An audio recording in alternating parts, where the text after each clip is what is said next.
Well, hey, Facebook world, look, it's 3:52. We're just a little bit early, but Kevin and I are so grateful to be able to sit in the backyard again. Yes, seriously. Yeah, the air quality here in Napa has been absolutely atrocious, up past 150 in the unhealthy range pretty consistently over the last week and a half, almost 2 weeks now.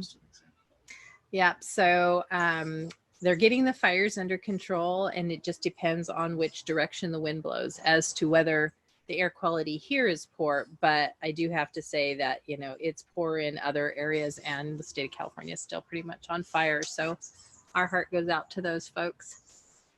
So excuse me that I keep pulling on my eye. Of course, as soon as we get on camera, there's something in my eye, probably a hair of my own, you know, doing because of the hairspray or whatever. It might be a dog hair. That's true. A Labradoodle. No, they don't shed, and they're hypoallergenic. So that's what I love about Labradoodles. Hey, so I just want to say, you know, when your sister was on, I keep getting all kinds of amazing comments about your sister and how phenomenal that show was. So, you know, she is very entertaining and so knowledgeable, you know, and the whole concept of being pricked by finance, I think a lot of people can relate to that.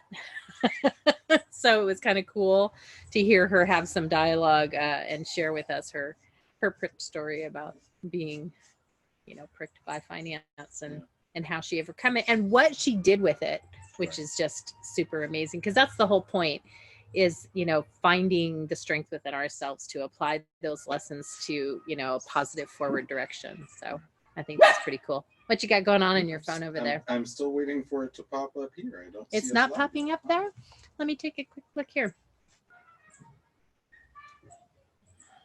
Oh, you know, so it's interesting. Maybe we're just live on. Although when we looked on, let's just go to the live feed. When we looked on Facebook online, it sounded like it was running, and it also I had to put it on mute because we were hearing that feedback, which usually happens when it's actually live. So although I don't see anything on mine either, so maybe it hasn't started yet. Usually it waits right until 4 o'clock, but as I said, every week it's a little bit different. Yeah. So technology, yeah. Okay, let's see. Nope. I'm still showing the August 25th. Oh, okay, yep. And Mavis is here.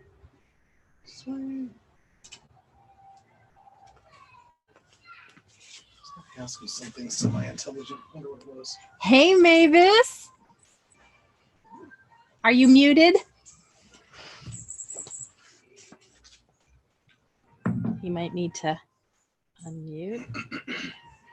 Hey. There you are.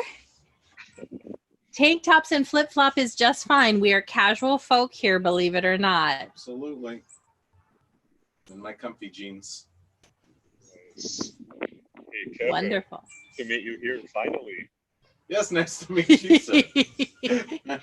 So Mavis, Kevin and I think I shared with you, but Kevin and I have known each other since we were 8. I think he gets tired of me telling that story, but it's true. He had a full fro back in the day and a G.I. Joe medallion. Yep. And I was just some, you know, spunky little kid who was always annoying. I'm sure like a little sister or something. We had fun back in the day. Very accurate, actually. Oh! See, the truth is revealed. So, go way back then. We go way back. There you are. Yeah, so here I am, living the Florida life. Living the Florida. I just love. What part of Florida are you in? So you know where Brevard County is? It's where NASA, SpaceX. Yeah. Yes. Yeah. Disney cruises. Yeah. Yeah. So Central Coast, Florida. Okay. From Central Coast, he was in San Luis Obispo. So from Central Coast, West Coast to Central Coast, East Coast. Right. Yep. Okay. It says we're going live in 3 minutes, 2:50, 2:51. So Mavis, what we usually do is just welcome everybody, and I say who I am, Kevin says who he is, and then I'll say we have a special guest today. And I want to make sure I'm pronouncing your last name correctly, so you pronounce it for me. Masuecos. Okay, good. I am saying it correctly. I just wanted to double check in case I've been saying it wrong. When Ike was here, I was calling him Ike Memj, and I had been for years, and it was Ike Mej. So I just double check with people. Yeah. And then I would love it if you would just kind of introduce yourself and tell us a little bit about you, and then we'll have some more dialogue, and then we'll ask you to tell us your story about being pricked. Yeah, definitely. I'm excited. And can you hear me okay? I just want to make sure the audio is okay. Yeah, I'm hearing you fine. Are you Yeah, hearing? fine. Yeah. Yeah. Okay, All right, great. good. And are you your house there in Napa, or where are you guys? This is my backyard in Napa. So we like to chillax. We call this our backyard office, and the pool's on the other side. So, if you guys need to come to California for a visit and the military doesn't put you up on base, Travis, come stay with me. Plenty of room, and the kids can play. Great. I'll remember that. We should think about one of these times we are and having the flip it around in the pool. Yeah. Mm-hmm. I'll do that. I'm in the midst of recording a TED Talk. I know, it's pretty cool. I'm invited, but we don't know if I'll be selected yet, but I'm going to be submitting. And so I was practicing last night, and I had the backdrop be my pool, and my two advisors, one who has been on TED Talks before, said, people are going to look at you as privileged. So I said, okay, well, when I do future recordings, I will do it in the green area. Because backyard office with that lawn isn't privileged at all. I don't know. I'm just kind of going off of. I get it. I get it. Yeah, I get it too. So, all right, we're about 30 seconds from going live. And pretty fun. Yeah, how's your day so far?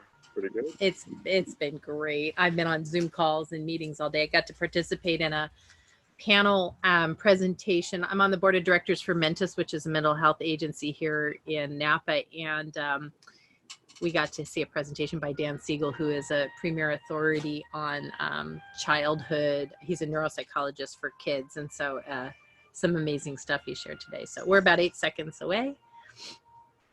Okay, let's see if it pops up. And if it reverbs, I'll have to get up and address the mic. But okay, let's see.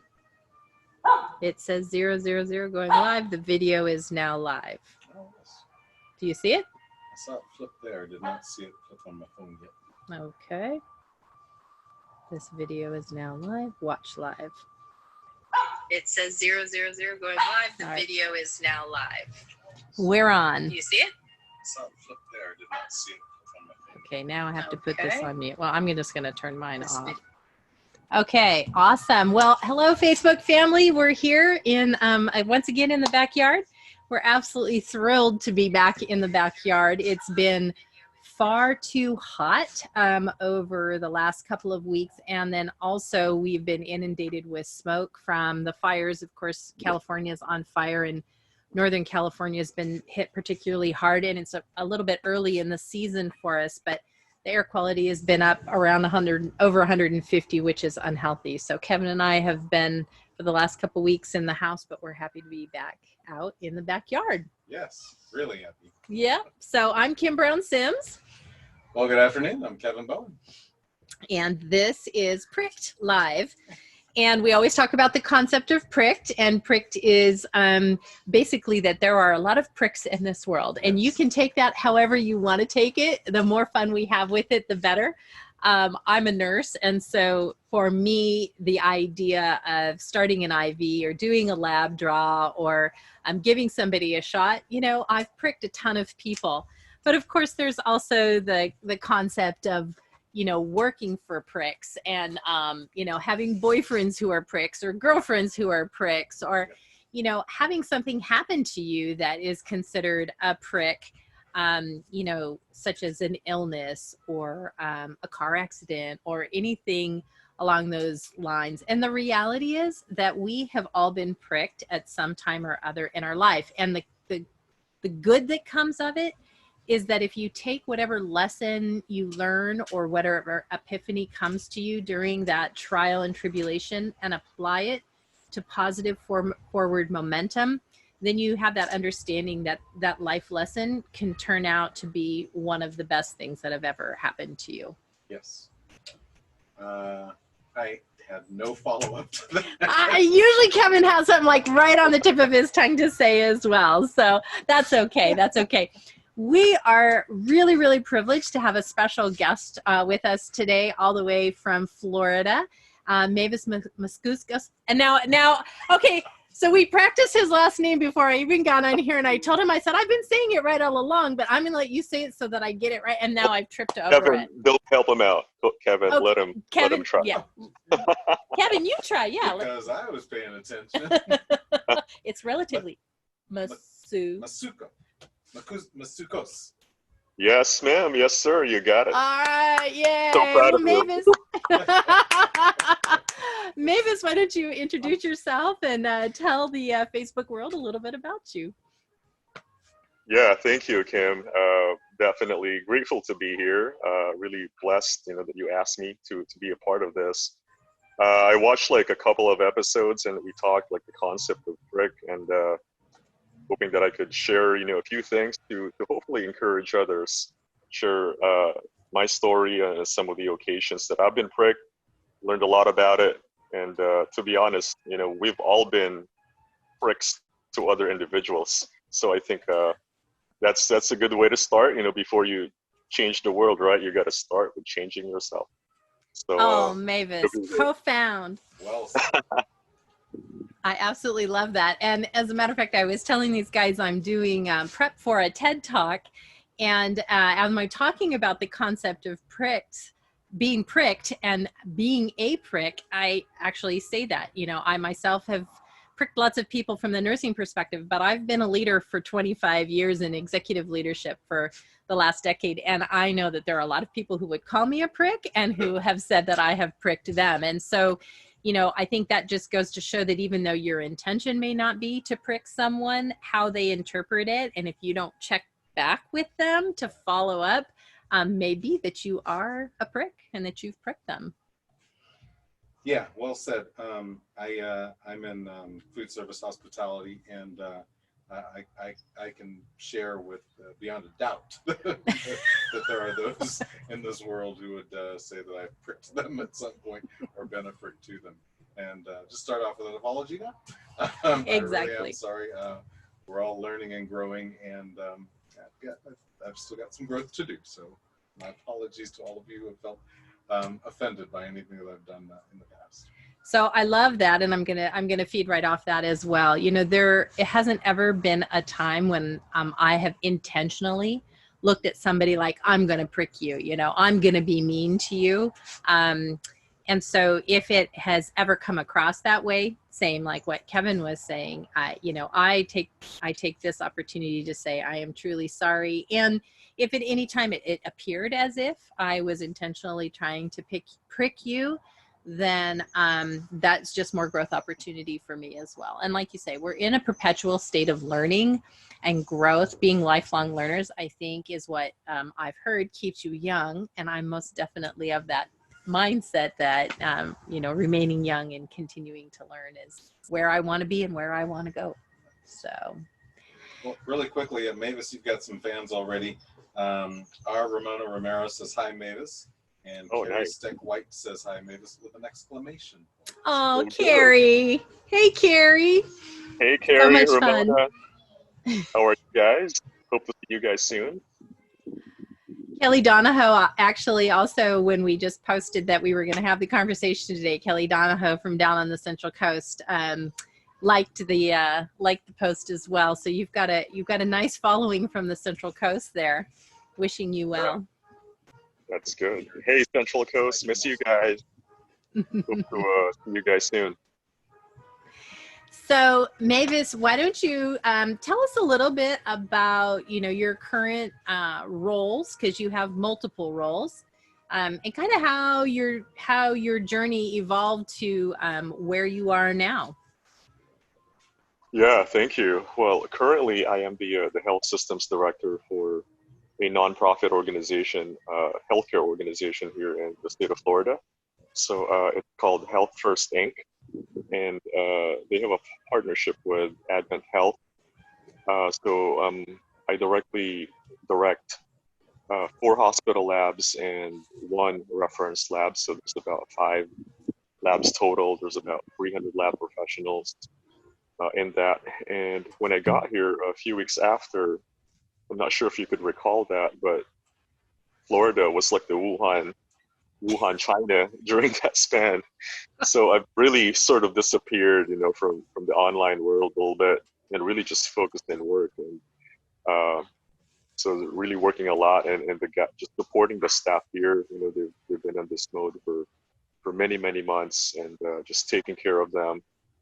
Really, your number one resource is your people, and you just gotta make sure that they're well taken care of from all aspects, physically, spiritually, emotionally, because as healthcare professionals, we're working like clockwork right now. So that really was a priority. And of course, spending, just really making sure that your capabilities are expanded, during that time. From a lab testing perspective, everybody needs a lab test during that period.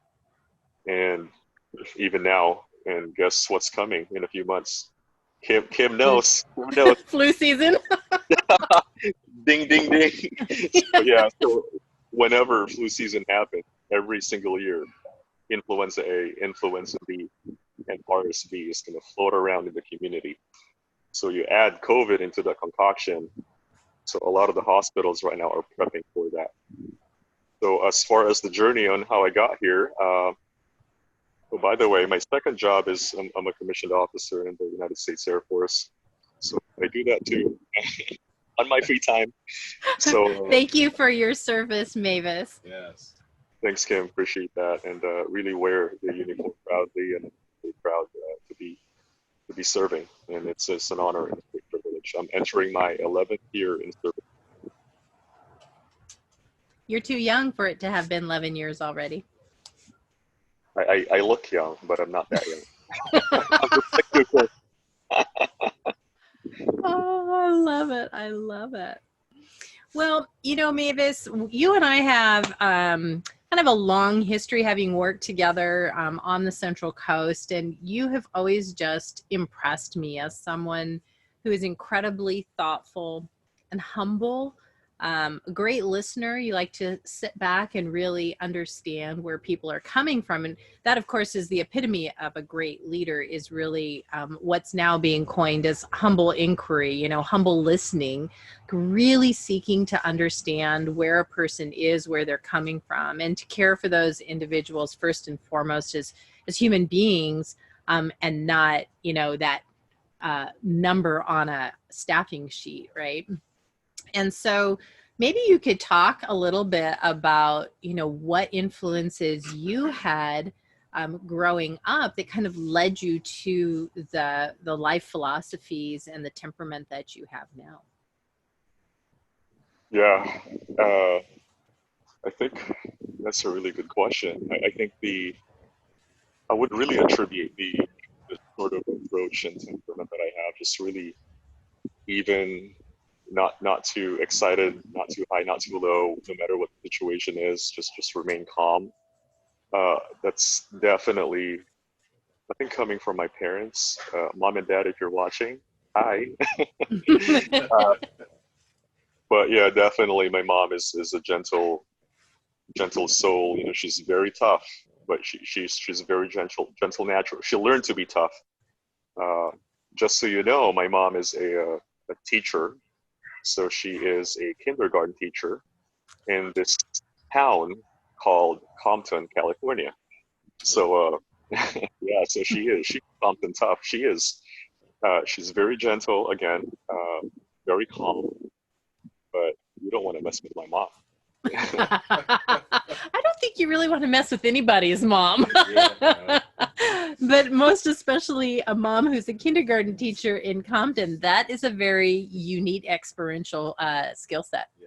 Mm-hmm. Yeah, and my dad is a Christian minister. Definitely, I think my faith is really what keeps me grounded, and really where I gather my strength from. And every day, when I go to work, I pray and that I can be able to impact, others, patients, and also colleagues, coworkers, and everybody that I meet. So really, as far as influences on my temperament and my approach, I would attribute it to those two individuals. And of course, you can't forget my wife. She's an honest individual who would, it's just a good sounding board for me, so those three individuals for sure. It's really incredible when you have that backing and that solid foundation to work from and to go home to each and every day. There are people in this world who don't really have that. And so I, like you, count myself blessed to have had that solid foundation and upbringing with great, parents and partners in life. I just think that we're super fortunate and understand that level of privilege, that comes to us. And yet there are those, like I just said, who don't have that foundation. And it's up to us to really help, support those individuals, I think, as well. If we look at how do we impact the greater good, is trying to meet people where they are, which is the definition of equality, of equity, sorry. Yeah, equality is everybody getting the same. Equity is meeting people where they are and helping them with what it is that they need. Do you have any questions for Mavis? Mavis, I do. So start with, so your mom's a kindergarten teacher in Compton. Where were you? Where did you grow up? Where were you raised? Yeah, thank you. So I was born in this coastal island called Iloilo in the Philippines. So really, really proud to be an Ilonggo. So my Ilonggo friends out there, big shout out. So tiny island called Iloilo. Then I was about 14 years old and went here to the United States. And a lot of people are their parents or grandparents are immigrants, just like all of us. But for me, I'm the first generation. You know what? Let me backtrack a little bit. My grandfather actually migrated here. He was 17 years old in about 1917. So he was from a place called Antique, like Antique. It's pronounced as Antique in the Philippines. And he went here. He was 17. He just jumped on a boat with a backpack, landed in Seattle, Washington, and lived in LA. And for me, my parents were the one who moved here first, my mom and my dad, and I was about 14 years old when I went here to the United States. So that's my origins. Wow, I love that. So I don't know, Mavis, did I ever share with you that my sister-in-law is Filipino and my niece and nephew also are, part Filipino? Yeah, you mentioned that. Yeah. You know all about the food. You're like half Filipino already. Yeah, because my brother and sister-in-law have been married 30 plus years, and so there have been several gatherings through the years. Mentioning all the customs and the food, and you knew about it. I'm like, what? Yeah, and then you revealed that your family's Filipino. Yeah. my sister-in-law has a huge family, so there are kids and cousins and nieces and nephews, and the extended family is just incredible. So I actually love that culture. I've never been to the Philippines though. Have you traveled? No. But so we grew up in Fairfield, next to Travis Air Force Base, huge API community. Two of my best friends in high school were Filipino, Chris Grajo and Sam Versola. Yeah. So in high school, I had lumpia almost every week. And pancit. Those are my favorite. Chicken adobo. Oh my God, yeah. Such amazing, wonderful food. So I'll share with you that Mavis was stationed out at Travis. Actually, are you still associated? Did that transfer happen yet? Yeah, so I was actually stationed on and off at Travis since 2010. And I just left 2020. So on and off for about a 10-year span. I was there. Nice. So I Yeah, know so the he area. knows I know exactly. Fairfield really well. Yeah, that's Kevin. Kevin and I grew up there. That's our stomping ground in our hometown. And I mean, I was born in Arkansas, but I landed at Travis with my dad. Transferred out here from Chanute Air Force Base in Illinois in 1972. Yes, because I was 6. Huh, I can do math. I love it. I love it. Yeah. So in 1972. And so we lived on Travis Air Force Base on Roberts Drive. We talked about this the other day until I was 7. And then we moved over to Santa Cruz Drive in Fairfield and went to Dover Elementary. And that's where we met. Or did we meet at Crescent? I can't remember now. Crescent. Yeah. So that would have been 8 years old, 2nd grade. Yes. Crescent. So we all have a little bit of a connection there. With Fairfield being that common thread. So, Mavis, getting to our overriding topic, cricked, I'm sure you've got more than one story in your background. But let's talk about something early on. So you said you came over to the United States when you were 14. What were those first couple of years like, and what were your experiences, and particularly, you know, what sort of prick happened to you in that time period, and what did you take away from it? Yeah, definitely. So first off, I think coming here was legally was just a prick. It was so difficult. It was a very, very hard process, and I'll walk you through it. Okay, so you could know from like what the process is for somebody who wants to come here to the States legally. So this is what I had to go through. So first off, my mom, she had a working visa. It's called an H-1B visa, so she could teach in Compton. So she was a teacher in the Philippines, and then they were recruiting teachers brave enough to teach in Compton. So she put her hands up, and she's qualified, and she applied, and she got the job. I think that was the time where teachers were really needed. And of course, I was a minor, so I was able to get this visa called H-4 visa. So anyways, my mom had to go through a lot of hoops, but that's the topic for another day. For me, I had to do a dependent H-4 visa, and I had to get this piece of paper. It's like 6 to 8 pages of paper, and they were about $150 in the year 2000. In the Philippines, $150 was like a month's salary. So 1 month's salary of a regular Philippines for that 6 to 8 pages of paper. So filled it out, and you know, if you screw up, you know, you may have to purchase another one. So it was just, and I had to submit that and apply it, of course, all the supporting documents, and it's just a pretty regular process. And I had to go to get medically checked in the capital, in Manila, at one of the top medical centers. And it's top medical centers, meaning so expensive too. So from a regular Filipino, regular worker, it's really premium money is what they have to pay, and you need to be there a few days prior to get tested for all these infectious disease and TB. I can't remember what it was, but it was like a 2-3 day process. And then you had to go line up at the embassy for like the entire day, humidity crazy, and just you're sweating, but you know, it's fine. And then you go to the consulate to be interviewed, and you get asked a few questions to the right, stamp of denial or stamp of approval. Most of the time it's you know, if you're less enough, you get approved, and not, you get denied.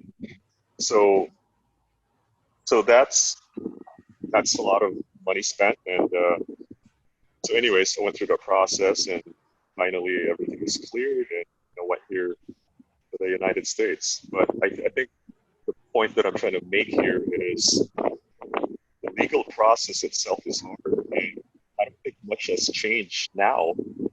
And if you take a look at what solutions are being made, I don't want to get political, but from a political perspective, I mean, what are the solutions? Everybody's just yelling at each other, and there's really no solutions being discussed. It's slow, but it's expensive. So if you're an immigrant and you're trying to feed your family, would you go through the legal process, or would you go through would you just be illegal and pay, some money and be here illegally? So I can really see both. I've been there, and I'm really hoping that this country will just make real reforms to make it easy for immigrants to come here legally. And in turn, that's going to deter illegal immigration. So, so the second topic is the first 2 years that I've been here, I went to school in the Bay Area at my uncle's uncle, if you're watching, hi.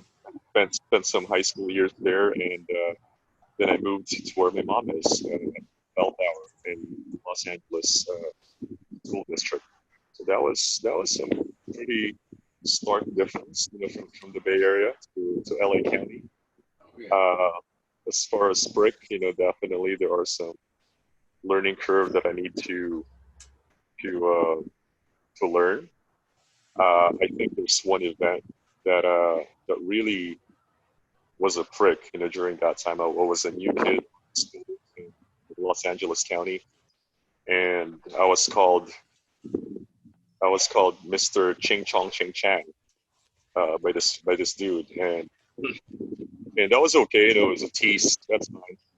And he just started to tease me a little bit more, and it got physical, to a point that, he actually,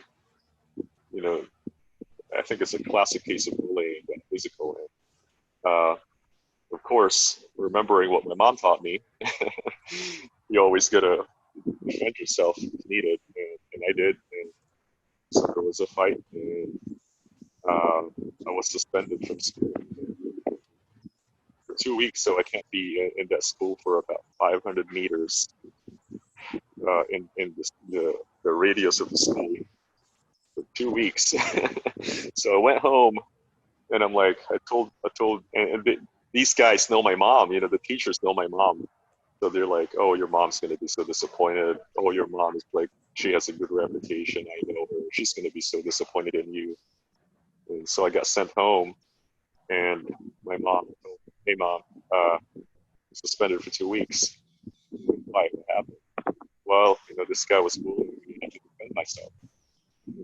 Oh, great, good thing that you defended yourself. Go eat some dinner. You defended yourself, so dinner's on the table. Yeah, and I think Kim knows that I do box, and I do all these things. I think probably in response to that event, so it really sort of defined that event, just has some profound impact on me, I think, because of trying to define that. But it's a big moment. A big prick moment. Too. Exactly. Mavis, you're a little bit muffled from the wind, I think, around your microphone.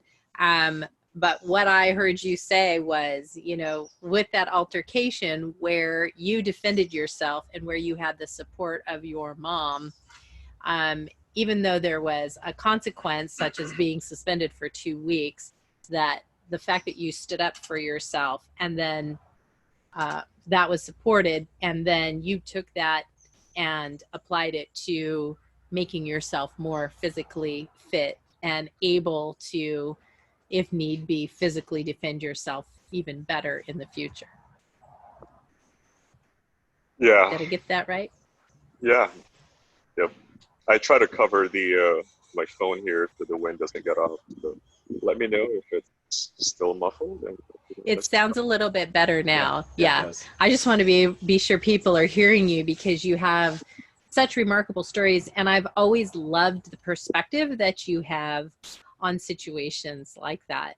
I'm just really curious, what did you really take from that you can teach to other people? Like, what lesson, would be the outcome from that you would want others to know about?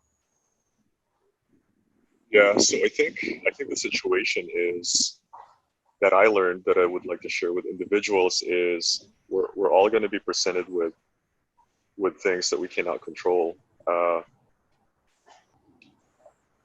We're all going to be given some disadvantages occasionally, but don't let that define you. Don't let that situation make you just stop and pursuing what you want to do.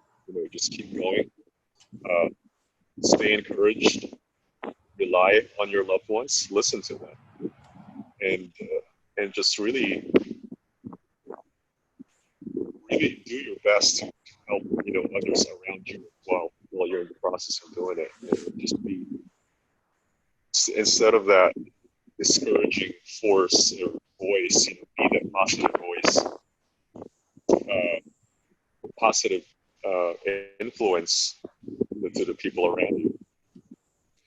I think that's pretty profound too, because we were talking not too long ago, Kevin and I, about, actually it was last week, about each of us as individuals has a tendency to be our own worst critic, right? That we are so hard on ourselves in a way that we wouldn't be hard on our friends or family, or we want to support them and say, hey, that was a momentary lapse. What did you learn from it? How are you going to apply that? How are you going to move forward from that? Whereas we have a tendency to hold ourselves much more accountable. And, at least I know I do ruminate over things on occasion, instead of saying, okay, that was a situation that, like you were saying, Mavis, I had some control over, but maybe not all the control. There were decisions being made that were out of my hands, out of my control. And so what did I learn from that? And how am I going to move forward? Because if you let it stop you, if you let it spiral you down, the only person it's hurting is you. You're not getting back. If you're angry or blaming that other person who had some, input to that situation, they don't know. They don't know you're angry at them. They have it doesn't hurt them in any way. It only hurts you because it stops you from finding the joy in your life or taking that energy or motivation that you've received and applying it to moving forward. And so we've been talking about this for several weeks. The concept that wow, lost my train.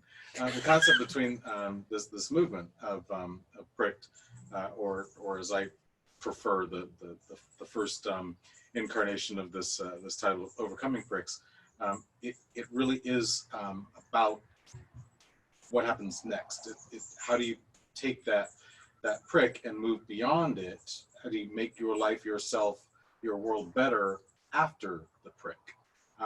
So that to me is the heart of this conversation, and I just like coming back to that.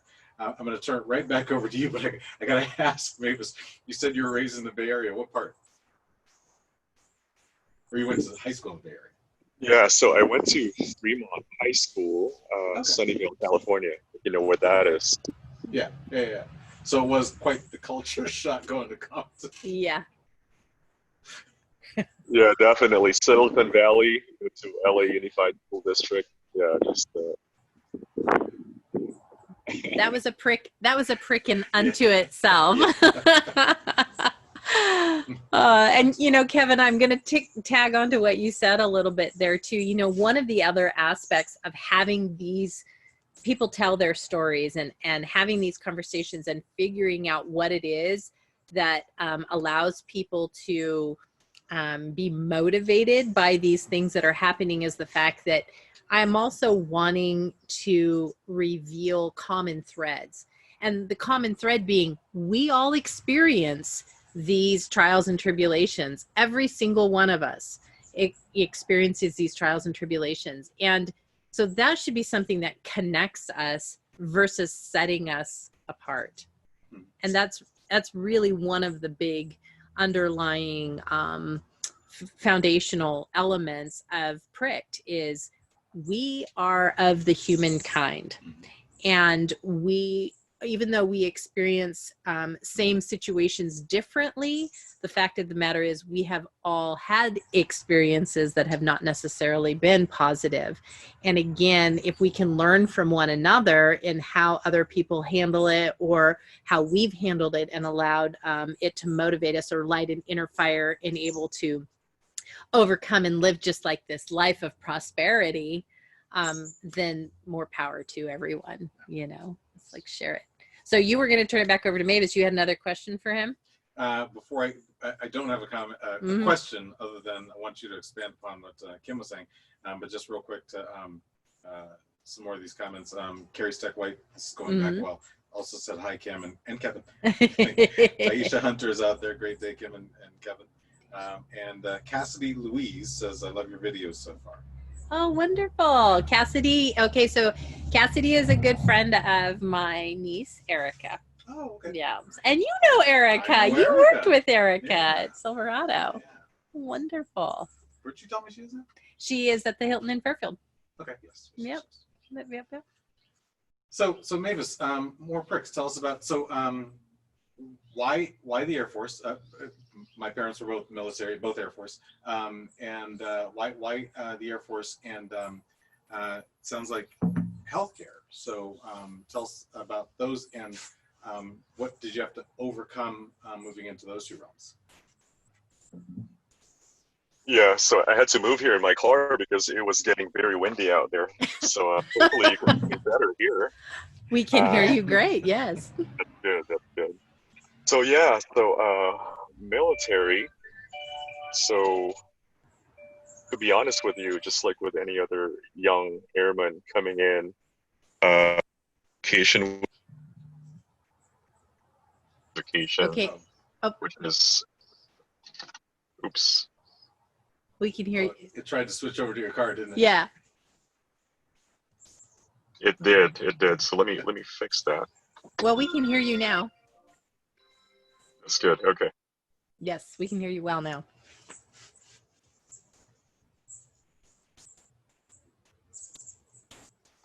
All right. Can you guys hear me? Yes, we can.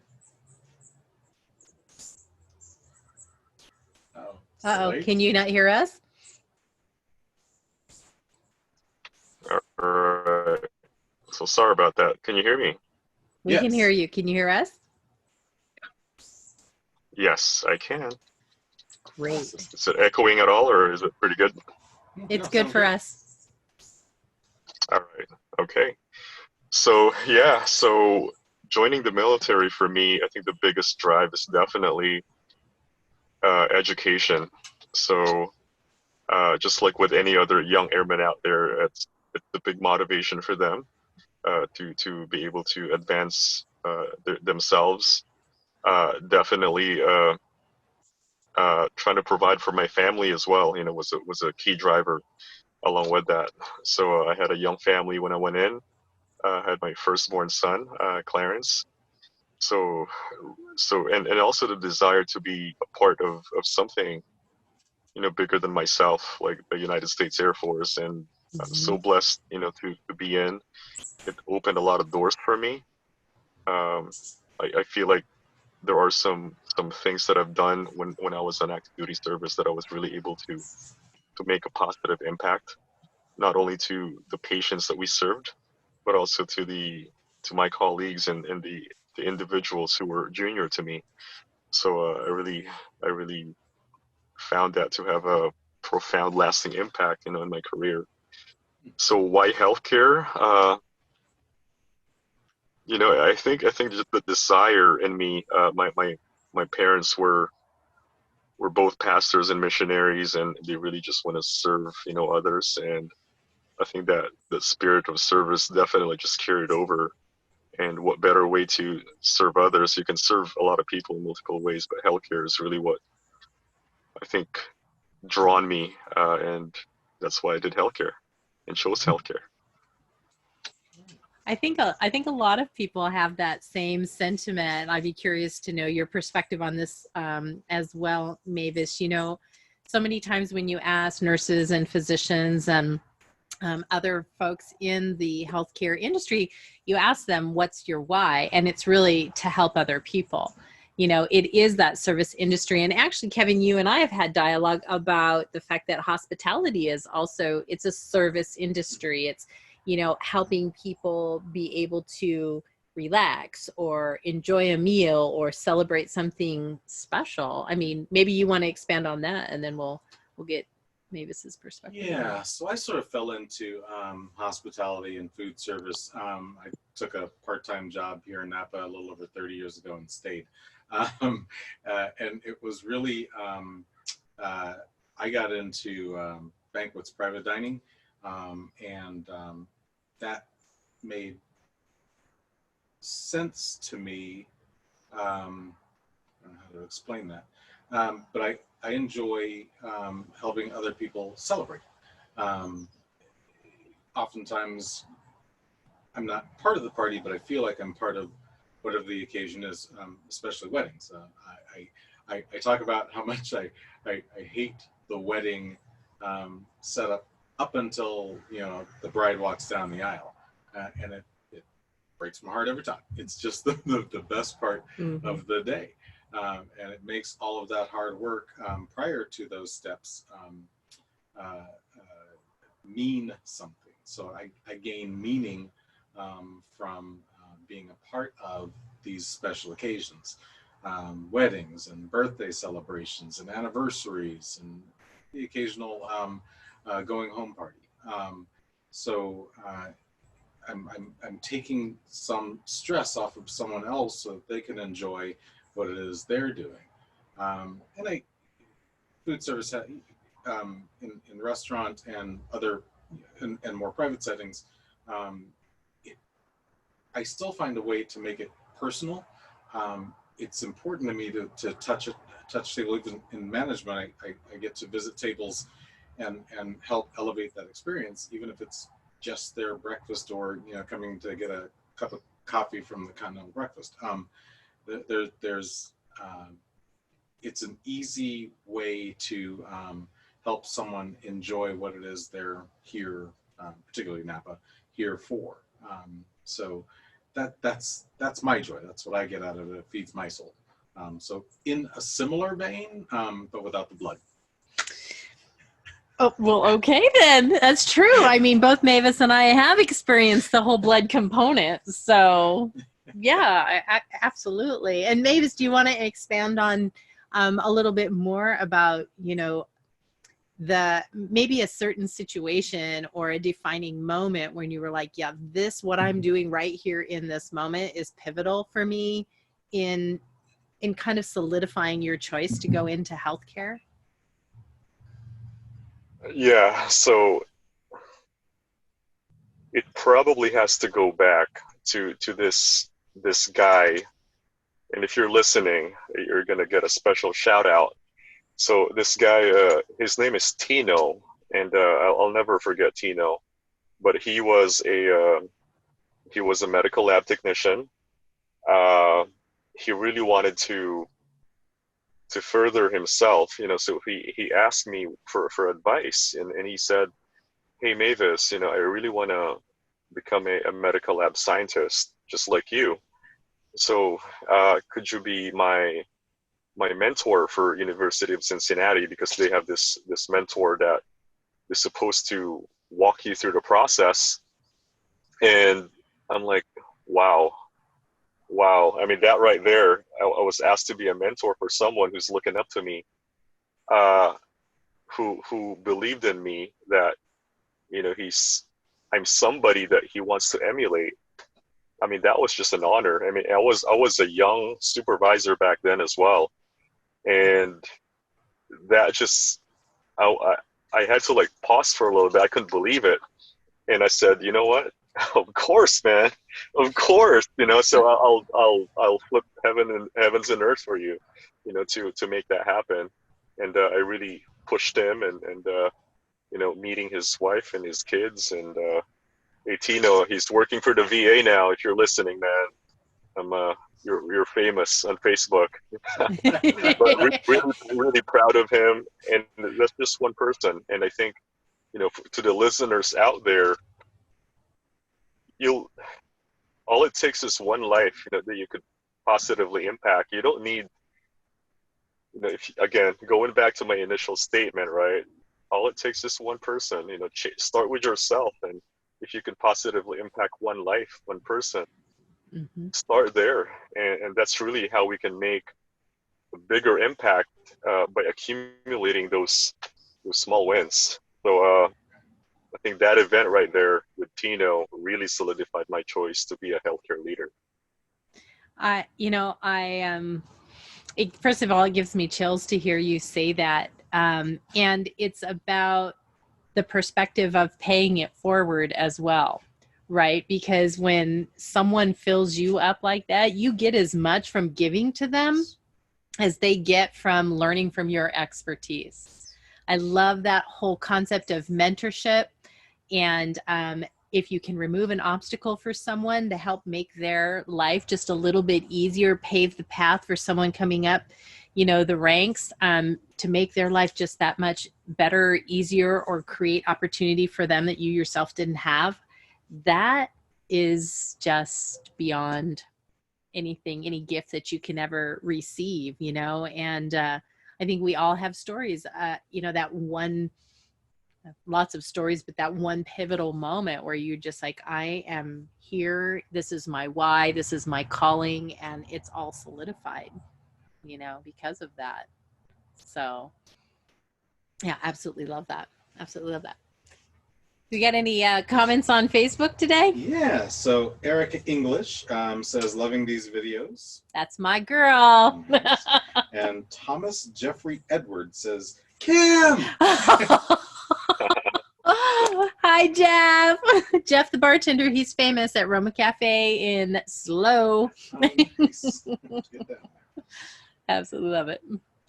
Yeah, so I was leaving a job in speaking of mentorship, I was leaving a job in 2007, going to a better opportunity, and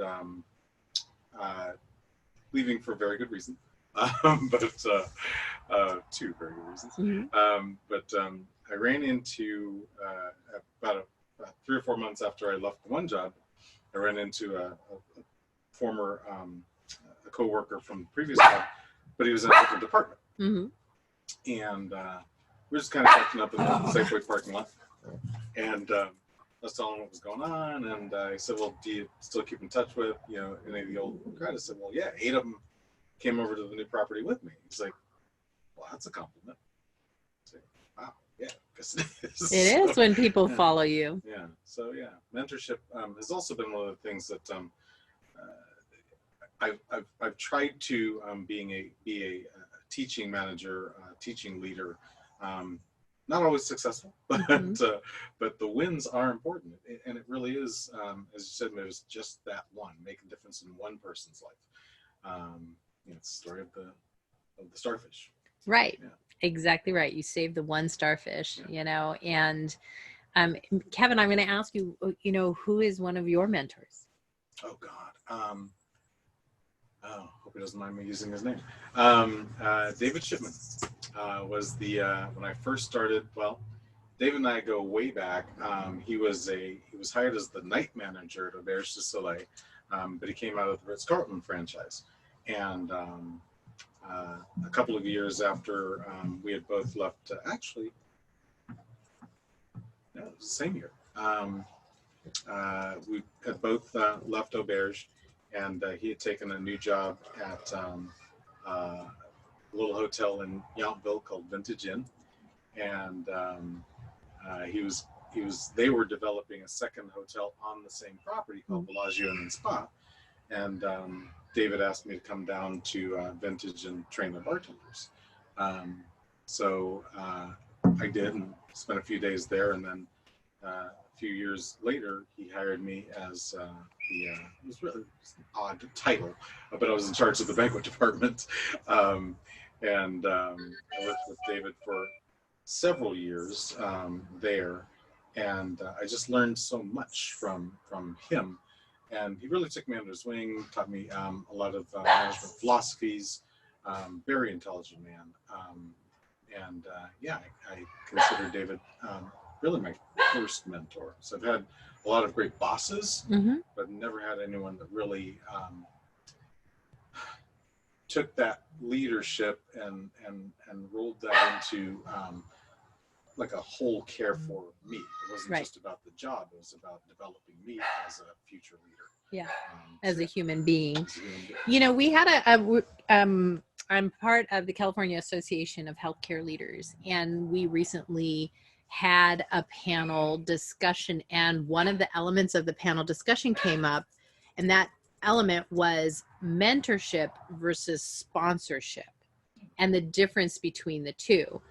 And I think you're touching on it a little bit, where mentorship is developing you for the role kind of that you're in and helping you progress further in your life, you know, focusing on you as an individual. And sponsorship is someone who does a lot of the same mentorship type, plays the same mentorship type role, and yet they also open doors for you to grow beyond where you are in that current, you know, in that current space. I mean, Mavis, I'd be curious to know your thoughts on mentorship versus sponsorship. I'm putting you on the spot a little bit there, but does that resonate with you at all?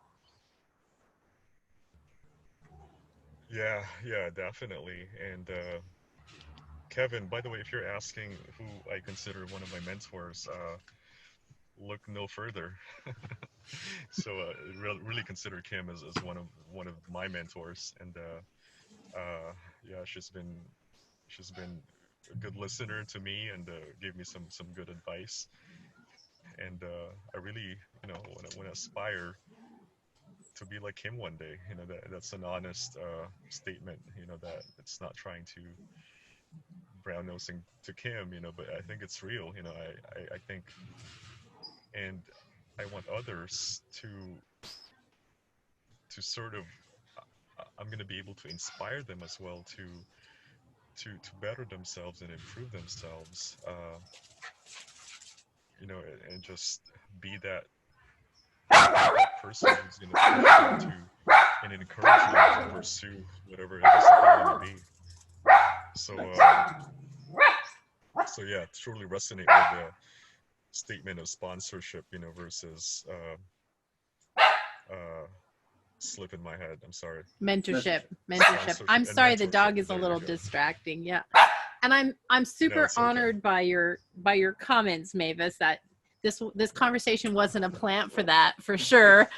I am very, very humbled and honored by that. I mean, you know, you've just been a joy all these years to work with. And when someone reaches out and says, can you help me? I'm all about that. You know, how, again, can I make the path incrementally easier, or what obstacles can I remove, or, you know, can you learn from the potholes that I've fallen into and avoid them in the future? Those kinds of things are what's really important to me, because Lord knows, you know, life is tough. It's full of pricks. It's just full of pricks.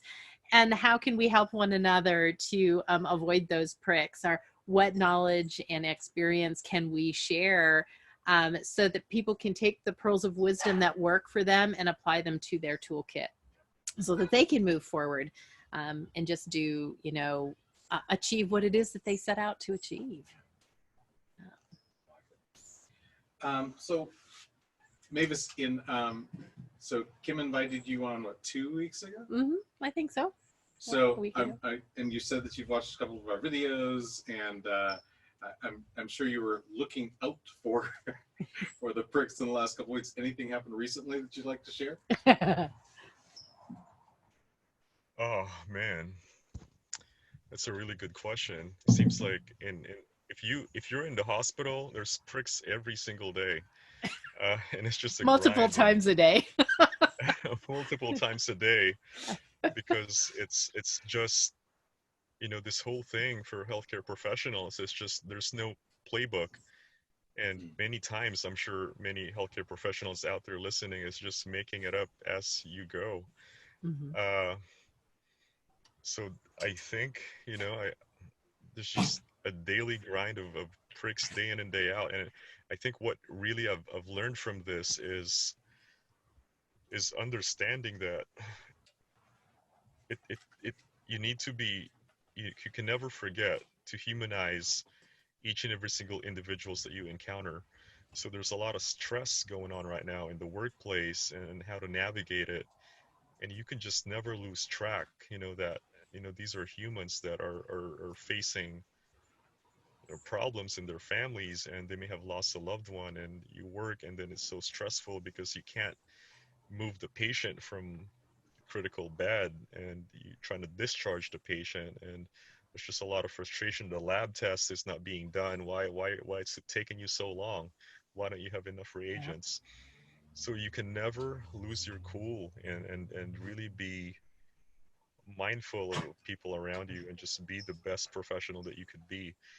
And I think that what this past few weeks has taught me is you can never control everything. Just admit that you can never control everything, and you need to teach the people underneath you, focus on what you can control. You're going to get frustrated, but you know what, if you did your best on your scope, for example, our virology department, they want to move patients, but you know what, we do the lab tests and then we communicate our best, to the rest of the team. But there's really, you can't get any more, you can't make your own reagents. You got to rely to the vendor to give it to you. So I think just focusing back on the basics, that I know it sounds cliche, right? But I mean, if you're really in this mode right now and you're grinding day in and day out in an acute care facility, for all you healthcare workers out there, I mean, you guys are truly heroes. You guys are heroes in my heart, and I see it day in and day out. Props to you. So never lose your cool. Pricks each and every single second of the day, of the minute, every hour. But you know what? Just control what you can control and do your best, and stay encouraged, and spend time with your families, and put your phone down. Remember, put your phone down, get some rest. That's right. Be present, be in the moment. I think what you've said is very profound. We talk a lot through the California Association of Healthcare Leaders during our panel conversations, and just even amongst ourselves, that understanding that control is a fallacy. Control does not exist. Whatever it is in that moment that you can influence it, recognizing that there are multiple other influences that are at play. And what you think, the direction you think you're going, may not be the direction that process ends up going. If that makes sense. And additionally, how do you lead in this time of turmoil and crisis? And it really is about, as you were saying, Mavis, practicing empathy and compassion first and foremost, and recognizing that every one of us within healthcare is going through some level of trauma as a result of this pandemic, and honestly, arming yourself with the skill set for working with a traumatized workforce for all essential workers. We're talking hospitality and healthcare and, the firefighters and police. And I mean, there is just grocery stores. These are all people who are out there trying to keep our lives as normal as possible while putting their lives on the line each and every day, exposing themselves in varying degrees to this virus that can kill people. And also when you have a family member who, is affected by it and goes into the hospital, recognizing that the whole social norm of being able to be there and be present with that person and on behalf of that person, it has been blown up. So there are additional stressors that are at play. So, to your point, Mavis, that was just a very profound statement and really well stated. Care for yourself, take care of yourself, be present, get your energy from your support systems, rest. And, as a leader, especially in healthcare right now, be there for your people and listen to understand what they're going through, and exercise that empathy and compassion. Carrie Stack-White had a comment about, I believe, something you said, Mavis. She says, especially in the lab. Being pricked. Oh yeah, 2 needles and a drop of blood. Yeah. Mavis, I want to get something in real quick. You said something about not having a rule book for the situations we're in right now. And Kim, you said control is a fallacy. Regarding those 2 statements, Mavis, I believe you said that you are a father. So tell us about some of the pricks that fatherhood has brought to your life. You know what? It really made me grow. I realized that I was a kid myself, and still trying to grow. And when you're blessed with a child, you just suddenly flip, and the entire world is going to revolve around them. And I know that if you have kids, you probably would resonate to that. I mean, now especially now, kids it's such they need that interaction with other kids. It helps them grow, but it's hard to do it online. And if you're teaching online, if you're a parent, that's really stressful as well. So parenting right now, and I think that it really starts with a family. The core foundations that you're going to have as an adult really starts in your household. And I think that's what is probably being lost right now is the concept of family.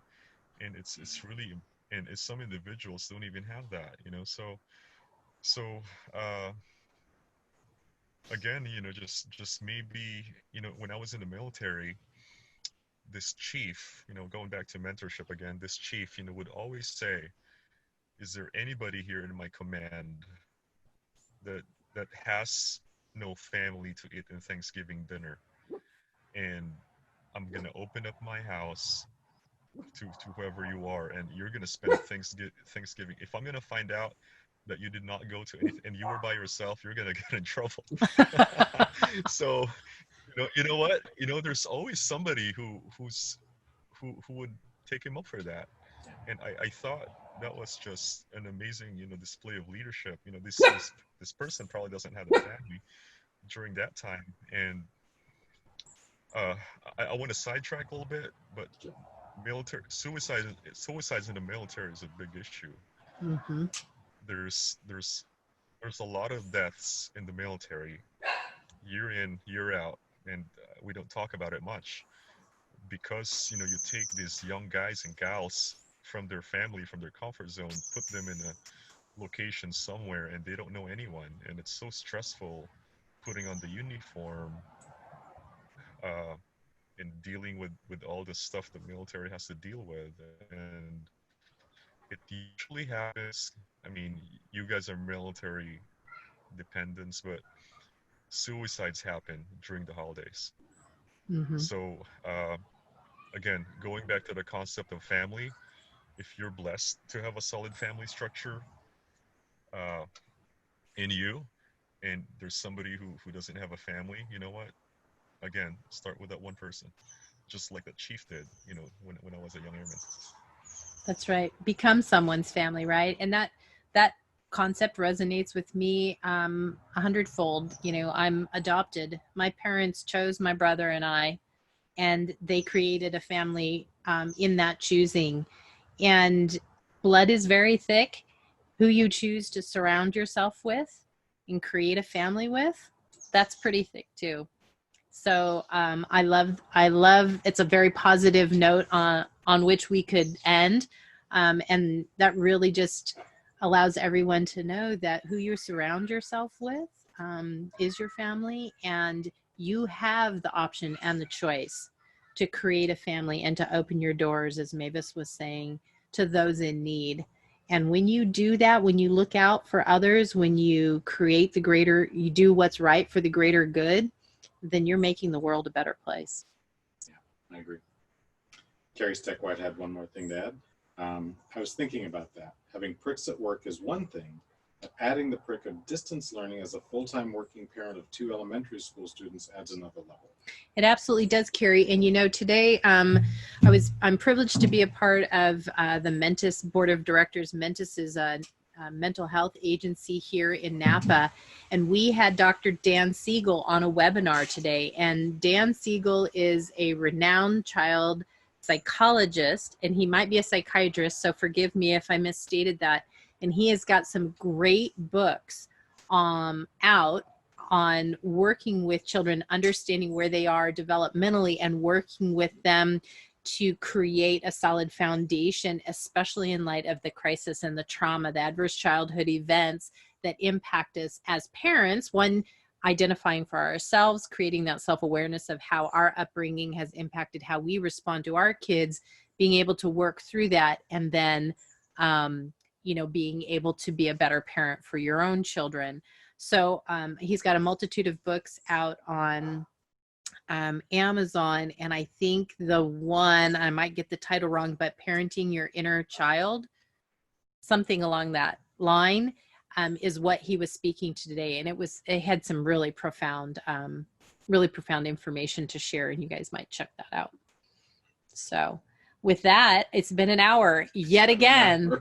I don't know how it goes by so fast, but Mavis, we just have to thank you for your comments, your expertise, for your willingness to share.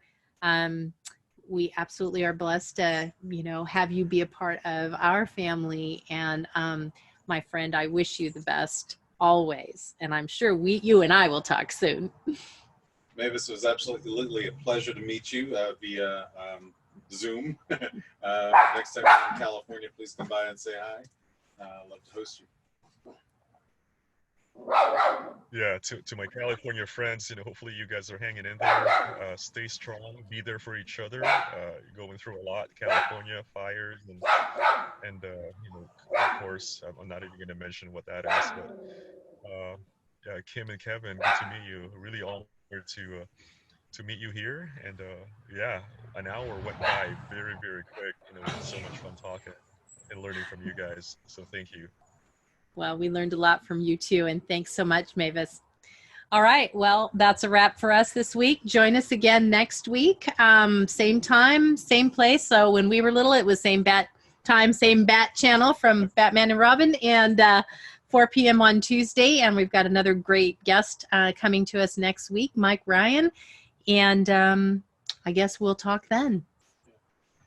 Thanks. Peace out, Facebook. Bye. Thank you, guys. Thanks, Mavis. Thanks, Mavis.